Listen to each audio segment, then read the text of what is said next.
Catch the DMac and Zac Show live Monday nights at 8 on The Storm. Go to csbradiotv.edu and click the headphones. Or download the TuneIn Radio app for your smart device and search for The Storm.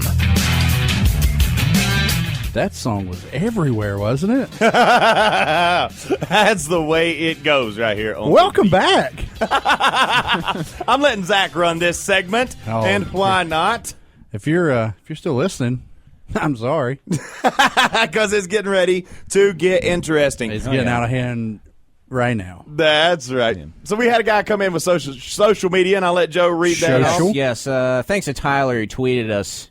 He said the MASH stands for Mobile Army Surgical Hospital. There you go. So that's what MASH stands for. There you go. Mm-hmm. Question answer. Melody West said she wasn't going to answer the question from last week because she didn't want to hear her name on the radio. So there you go.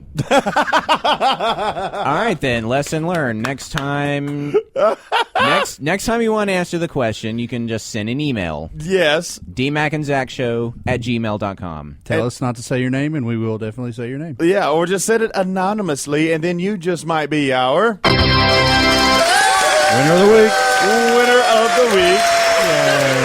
Now, the winner of the week doesn't get anything, but they might get a little recognition from yours truly and the Zactifer. We'll send you a signed picture of us. That's right, most definitely. And we'll even pay for the paper it's written on. Well, we won't. We'll probably print it at the Clear Channel or something. Zach will send you his qualified to party shirt. Nah, this shirt's mine forever. Because he had to buy it. That's why I had to buy this shirt. That's why I work out, so this thing will never get too small for me. That's right. He keeps in shape just so he can wear his shirt. So our question of the week on our social media, we just had somebody hit us up on the tweeter. So our question of the week was, have you ever been thrown out of anywhere or, forced not to come back in anywhere, and why? Did have somebody write something down. What do we have up here, Zach? Did you see it? Joanne, right? Yeah, I think Joanne put something up. She rubbed some boogers on somebody or something? Yeah, and I think she licked somebody, too. Yeah, she was kicked. She was kicked out of a bar for wiping boogers on someone and licking someone. Hopefully, she didn't lick the same person she wiped the boogers on. Well, or at least not. And she could have just ate her own boogers and killed two birds with a stone or something. Well, there you go. I like that euphemism, and it was well said, Zach. Thank you. There you go. So Zach and I have been thrown out of somewhere together before. Actually, we weren't personally thrown out, but it was some guy we knew, and he was with us, so we had to go as well because we just couldn't leave him outside alone. I think we were thrown out. You think we were thrown out? I wasn't thrown out because I was. I think I was. You may have been thrown out. Anyway, so we're at this big Flogging Molly concert. You get a bunch of Irish people together, and you get them a little tipsy, and bad stuff's guaranteed to happen, especially when you have a mosh pit. So Zach and I are standing over there. We're minding our own business, and all of a sudden, this little leprechaun fella comes out of nowhere. Very small fella. Very small. I'm talking my nips. I mean, at the highest. He had to have been a midget. I'm not even picking. So he comes flying around here, and to beat all, he had one of these kangaroo hats on. Now, if you're wearing a kangaroo hat, go ahead and wear a kangaroo hat, but wear it backwards or a jaunt or something, right? I'm not a big fan of backwards hats, so I would wear it straight on. Would you? No, you got to cock it to the side or something. You got to wear it askant. No, I'm not cool enough. Evidently he wasn't either. A straight on fella. Right.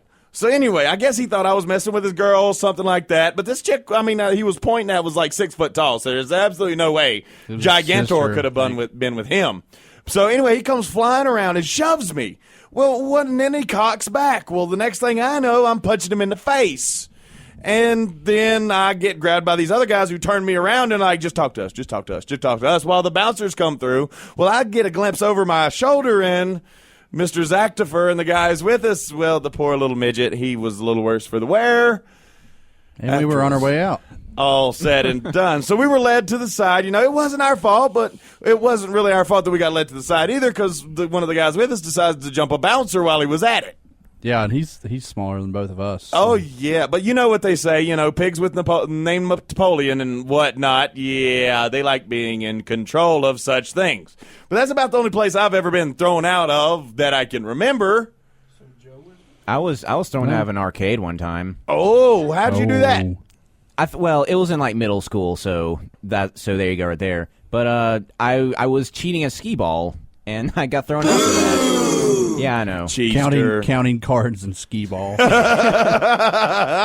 That's right. Hey, you got to love it because I guarantee he was thrown out by some 40-year-old that met most of the guidelines on why he was still unemployed. Yeah.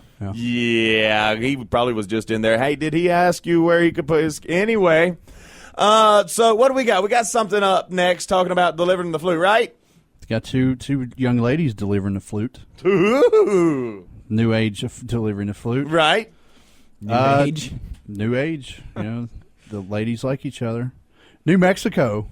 Right. Interesting place. Uh-huh. These two ladies were delivering a flute around 1:30 on Wednesday. They looked up and saw a guy had broken in and was watching them. Maya, I'm not even going to try to pronounce her last name. Oh, I'm not either. It's got more vowels than... It sort of resembles mascara. I don't really know how to say the rest of it. Maya and Ashley. Right. These girls were pleasuring or having a good time, we'll just say. Santa Fe, New Mexico. And what's the guy's name? Where is this? Anyway, he broke in their house and was watching, hoping they would ask to join in. Right. And after a little confrontation, the cops were called. Uh-huh. The man, of course they don't have his name. Because he ran away. Because he ran away. There you go. Description of the man's 35 to 45 years old. He's Hispanic. Uh-huh. About 5'6", between 175 and 200 pounds. Uh-huh. Sounds like an attractive man. I guess. So you're saying the answer to his question was no, then? Yeah, they would not let him watch. No, he could be facing several charges. Yeah, several charges. Yes, he was facing several other things before, but now he's facing several charges. He was outside. I don't know, if he would have just stayed outside, I think he could have got a good view. But yeah, and not broken any. Well, maybe one or two laws, but B&E kind of gets you, you know? Well, TNA kind of gets you too, but hey, he breaks into this place, right, after he hears them, supposedly, is what I read, right? Yeah, that's what I'm looking at. So they got a little loud around 1:30 a.m., so he breaks in, he thinks he's going to join in. If I was him, I'd be like, I didn't know what was happening. I thought someone was in distress. Yeah. And my pants, I had them held up with twine, and, well, my mommy never told me how to tie a double knot, so they just automatically fell down. Thought someone was in dire straits, and I needed to come in and help out. Well, there you go. And just needed to stand there for a while and make sure that no one was indeed in distress. Yeah. There's a picture of the two here I'm looking at, and I really wouldn't watch those. Oh, my God. I'm looking at the picture, too, and seriously, he probably, was just standing there in pure and utter horror, and he might have just locked up. I think I might have just locked up if I saw this happen. They may have been just confused. Ooh, I think they were confused, although one of them does look like a guy, so that's what it was. I think they both look kind of boyish. So you think that's awesome. I think there's more of the story than we're getting right now. Oh, hold on. I'm going to follow up with this one next week. I just read this one now. Now the guy just wanted to work out. I've got scientific proof here. The guy just was looking for a workout. I guarantee, because sex helps you lose weight. That's right. Delivering the flute at 1:30 in the morning. Needs to get to the gym. Yeah. Well, I mean, he was out for a jog, and he thought he'd get his fitness work in there. Because number one, delivering the flute burns calories. In just 25 minutes of delivering the flute can burn 25 minutes. Okay. Who goes that long? So in 2 minutes, you can burn 5 calories. That's more like it. You're going to lose weight either way, right? Exactly. Even if it is just grams. So just 25 minutes of delivering the fruit can burn 80 calories to 100 calories, and that's the same as a light workout on a stationary bike. That's good stuff, though. The stationary bike or the 2 minutes on your workout? Both. Well, I mean, why not? Number two, I've never disappointed a stationary bike. Oh. Number two, it helps stop cravings. Regular delivering the flute can help keep levels of cortisol in check, which is good because too much cortisol makes you crave high-fat, high-carb foods and tells your body to store extra calories around your stomach. Well, there we go. Oh, no crunches for me. Exactly. Number three, it helps you sleep. So when you don't get enough sleep, it's difficult for your body to burn fat. But delivering the flute right before bed releases a hormone called oxytocin, which makes you feel calm and helps you fall asleep. Good night. I knew the desk was shaking on that side.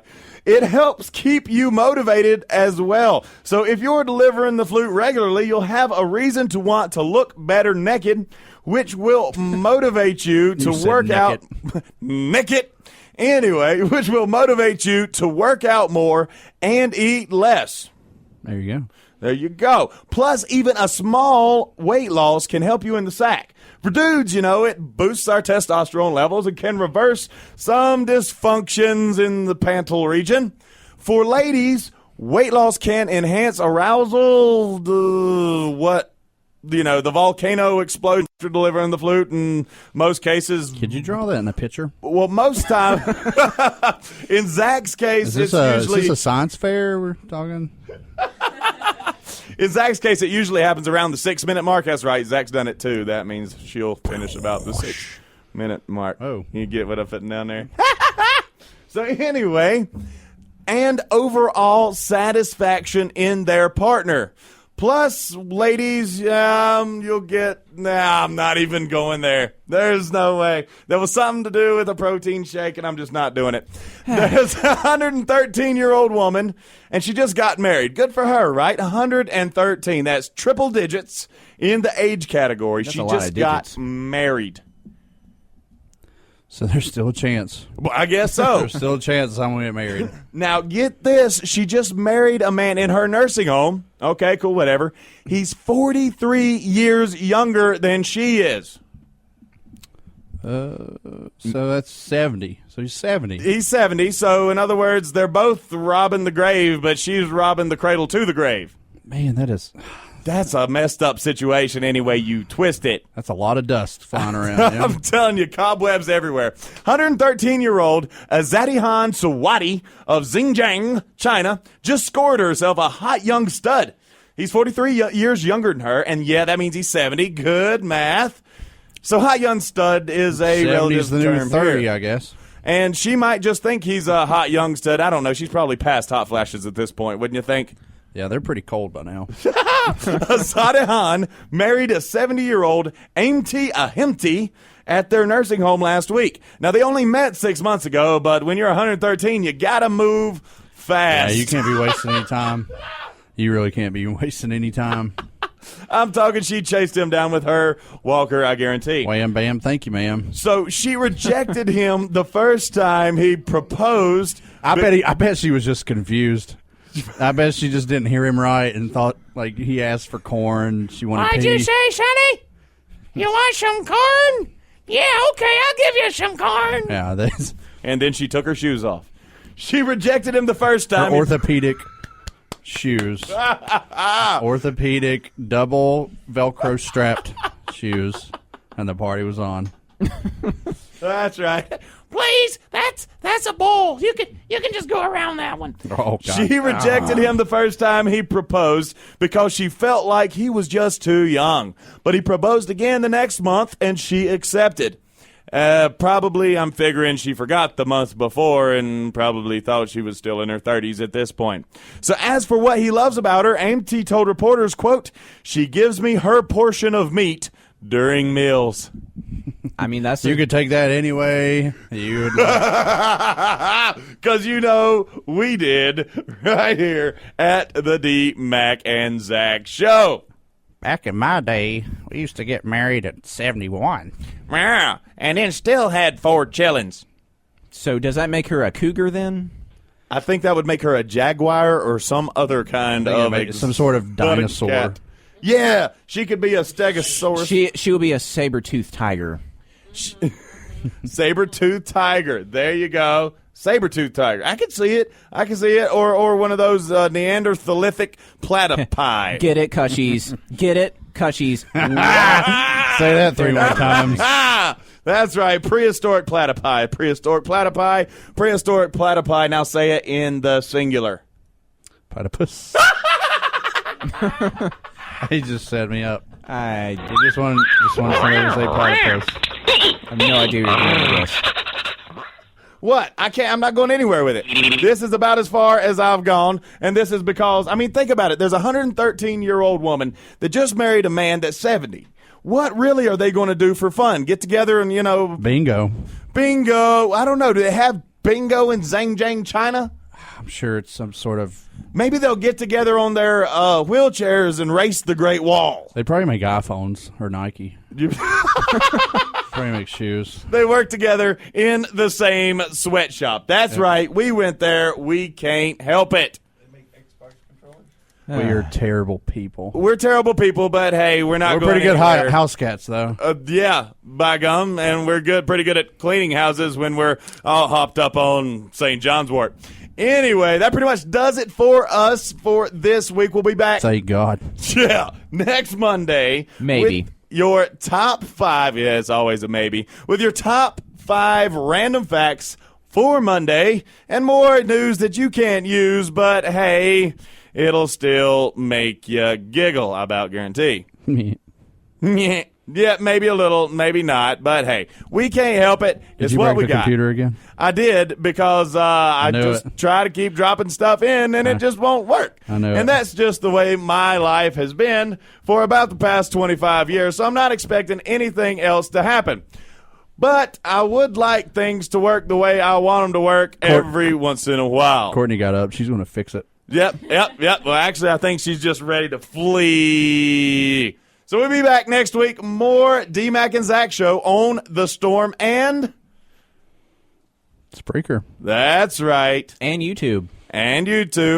All the stuffs that we were supposed to be on, we're on. That's right. Facebooks Tune and in Twitters. Yeah. And the YouTube. And everything. We'll be back and the next Nintendo 64. We're on there. Commodore 64. Commodore 64, CSB, radiotv.edu. Click on the headphones, listen to us live, or listen to us canned. We don't care. Well, that's all for today. You can catch what you missed anytime on Spreaker. Just search for DMac and Zac and keep up with all things DMac and Zac by liking us on Facebook and following us on Twitter. This is the DMac and Zac Show.